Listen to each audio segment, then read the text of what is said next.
5 minute का कर्म तुम्हें 5 जन्म लिवा दे।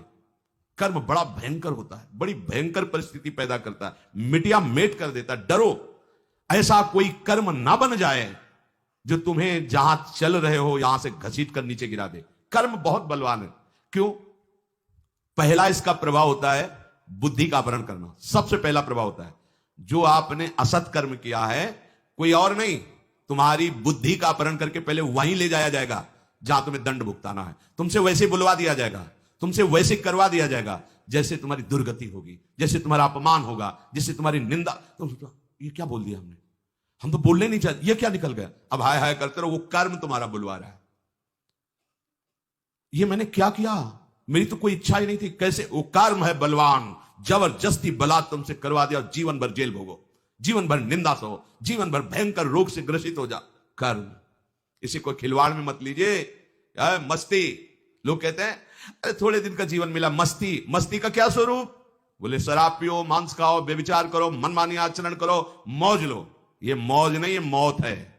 ये महान दुखदाई तुम कर्म जो भ्रष्ट आचरण कर रहे हो, ये जब अपना स्वरूप प्रकाशित करेंगे तो तुम्हारी धज्जियां उड़ जाएंगी। तुम क्या बड़े बड़े को रहे न रावण सब अभिमानी, हिरणाकश्यप संबरदानी, खान विभव की खान जगत में कुछ दिन के मेहमान, भजले श्री भगवान जगत में कुछ दिन के मेहमान। कुछ दिन के लिए तुम्हें स्वतंत्रता मिली है, अगर इसका दुरुपयोग करोगे तो तुम्हारा कर्म ही तुम्हें नष्ट कर देगा।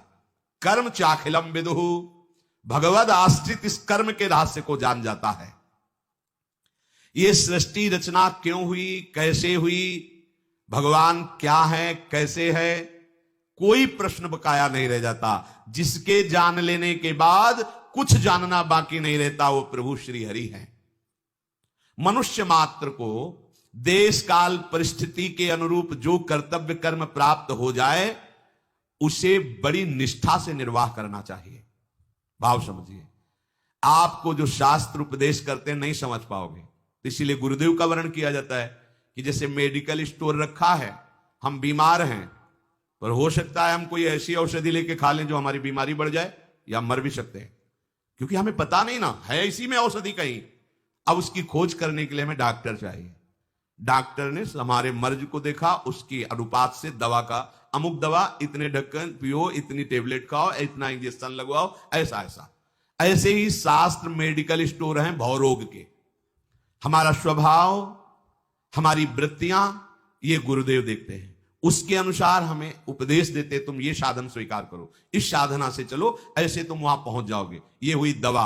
अब हमको मेडिकल स्टोर से मतलब नहीं, गुरुदेव रूपी सदवैद्य के द्वारा बताई हुई औषधि का सेवन करें और कुपथ्य का त्याग करें। सदगुरु वैद्य वचन विश्वासा, संयम या न विषय कयासा, रोग नष्ट हो जाएगा। मनुष्य मात्र को जो कर्तव्य दिया गया है उसमें तुम मनमानी बिल्कुल मत लगाओ, अभी मुक्त हो जाओगे।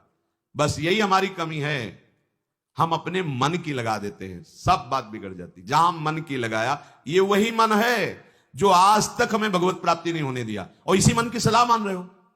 वही बुद्धि है जिसने मुझे प्रभु से विमुख करके संकटों में फंसा दिया। कैसे तुम्हें बताए? ये बुद्धि बड़ी मित्र बनती है, काम पूरे दुश्मन का करती है।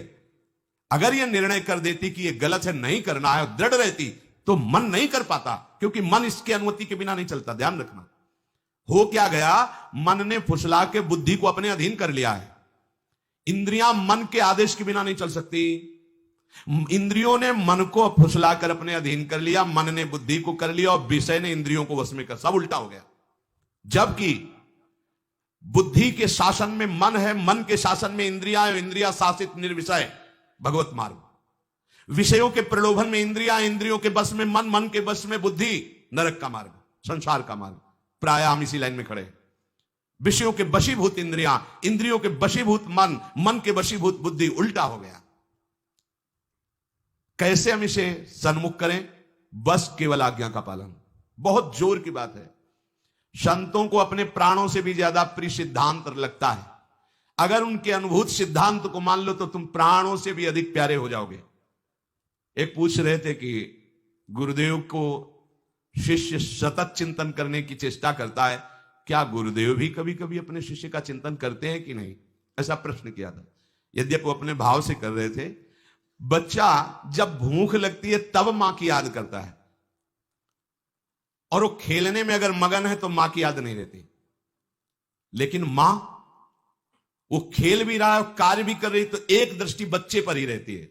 ये एक वात्सल्य का नमूना है। मां तो मोहग्रस्त है और गुरुदेव तो समत्व को प्राप्त ज्ञान निधि हैं। गुरुदेव की दृष्टि क्या तुम्हारे तक नहीं पहुंच रही है? तुम जो चिंतन करते हो वो चिंतन करते हैं इसलिए कर पा रहे हो। तुम्हारे अहम में इतनी सामर्थ्य नहीं है। अगर तुम हरि का चिंतन कर रहे हो तो हरि तुम्हारा चिंतन कर रहे हैं, इसलिए तुम्हारे अंदर चिंतन आ रहा है। हरि की याद आ रही, प्रियाजू की याद आ रही, प्रियाजू आपको याद कर रहे हैं। गुरुदेव की दृष्टि हर समय अपने शरणागत पर होती है, पर समझ जाए तो निहाल हो जाए। समझ कब पाएगा? जब गुरुदेव के सन्मुख रहेगा। सन्मुख का मतलब सामने खड़े रहना नहीं, उनके सिद्धांत पे चलोगे तो हजारों कोस दूर होने पर आपको अनुभव होगा गुरुदेव हमारे संग हैं। आपको अनुभव होगा, केवल कोरी भावना नहीं, आपको अनुभव, ओ गुरुदेव साथ बचा लिया। एक एक वृत्ति को बचाते नजर आएंगे, बाहर नहीं अंदर भी। ये वृत्ति जा रही थी विषय में, कैसे बचा लिया? एक एक वृत्ति को भगवदाकार गुरुदेव की कृपा कर देती है। उपासक को किसी भी देश, किसी भी समय, किसी भी परिस्थिति में अपने प्राप्त कर्तव्य का त्याग नहीं करना चाहिए। प्राप्त कर्तव्य जो आज्ञा हुई है, सच्ची मानो बस आज्ञा पे कोई भाग्यशाली चल पाता है, नहीं चल पाते। खाना पीना, समय व्यतीत करना, पड़े रहना, ठीक है, जीवन यापन हो रहा है। लेकिन आज्ञा पर, अगर आज्ञा है कि पड़े रहो, तो पड़े पड़े ही तुम्हें भगवत प्राप्ति हो जाएगी। आज्ञा पर जीवन, यह बड़ी दुर्लभ बात है। आज्ञा मानना बहुत दुर्लभ बात है। कर्तव्य कर्म जो तुम्हें प्राप्त हुआ है, कोई भी उसमें फलासक्ति की भावना न रखो। इसका क्या फल होगा? बोले यहां गेट में खड़े रहो, इसका क्या फल होगा? इससे अच्छा है ये 2-2.5 घंटा सत्संग में व्यतीत करेंगे ना, तो हम परिक्रमा लगा के आ जाते, फिर खड़े मिल जाएंगे। नहीं, गलत हो गया। कहा है खड़े रहो तो बस खड़े रहो जब तक वो तुम्हारी तरफ दृष्टि न दे दे। पर ऐसा धैर्यवान वही हो सकता है जो बिका हुआ है, और ऐसे बिके हुए उपासक के अंदर ये आ ही नहीं सकता कि चलो अमुक शुभ कर्म कर लेते हैं। नहीं, आज्ञा से बढ़कर कोई शुभ कर्म नहीं। अगर कहीं उसमें फलेच्छा कर ले तो बांधने वाला कर्म बन जाएगा। फलेच्छा नहीं की आज्ञा पे, तो वही कर्म उसे जीवन मुक्तता की तरफ ले जाएगा। ये रहस्य है। अपनी लगा दी तो वही कर्म जो जीवन मुक्तता की तरफ जाने वाला है, वो बांधने वाला बन गया। और आज्ञा पर है तो वही बांधने वाला कर्म दिखेगा, पर जीवन मुक्तता की तरफ चला जाएगा। कर्मों के साथ हमारा अपना कोई संबंध नहीं, केवल आदेश, कर्तव्य कर्म का पालन निर्लिप्तता पूर्वक। निर्लिप्तता तभी हो सकती जब आज्ञा पालन। ये आप अमुक कार्य क्यों कर रहे हैं? गुरुदेव की आज्ञा है या शास्त्र आज्ञा है, तो इसका क्या फल होगा? हमें फल से क्या मतलब? आज्ञा है, उसका पालन कर रहे हैं बस। ये सच्चे उपासक का हृदय होता है। जो अनन्य भाव से केवल आश्रित होता है, उसका प्राकृतिक क्रियाओं से कोई मतलब नहीं होता। ये समझ लीजिए, ये बड़ा सूक्ष्म रहस्य है। किसी भी पदार्थ और व्यक्ति से कोई मतलब नहीं होता, क्योंकि भगवत आश्रित है। तो बोले होते हो फिर एकदम एकांत गुफा में बैठा? नहीं, लाखों की सभा में रहते हुए भी, समाज में रहते हुए भी किसी से कोई संबंध नहीं। सबकी सेवा करते हुए भी किसी से कोई संबंध नहीं, क्योंकि संबंध तो प्रभु से है और उन्हीं की आज्ञा का वो पालन कर रहा है। तो मात्र दृष्टि केवल प्रभु की तरफ होती है। ये रहस्य ठीक तरह से समझ में आ जाए, सब बात बन जाए। सब क्रियाएं, सबसे मिलना, व्यवहार करना, सब पदार्थों के बीच में रहते हुए भी उसकी कोई भी बंधन वृत्ति नहीं होती। ना कोई पदार्थ बांध सकता है उसे, ना कोई व्यक्ति, ना कोई क्रिया, ना कोई विषय। क्यों? क्योंकि उसकी आंतरिक वृत्ति भगवत आश्रय में होती है। ये प्रभु की प्रसन्नता के लिए कर रहे हैं, ये अपने गुरुदेव की आज्ञा पालन के लिए कर रहे हैं। क्रियाओं का आरंभ और अंत होता है। आरंभ और अंत वाली क्रियाओं से अनंत को नहीं प्राप्त किया जा सकता। पदार्थ उत्पत्ति और विनाशशील है, उत्पत्ति और विनाशशील पदार्थों से अविनाशी को नहीं खरीदा जा सकता। रुपए से, सोना चांदी से, 56 भोग से प्रभु को खरीदा जा सकता है क्या?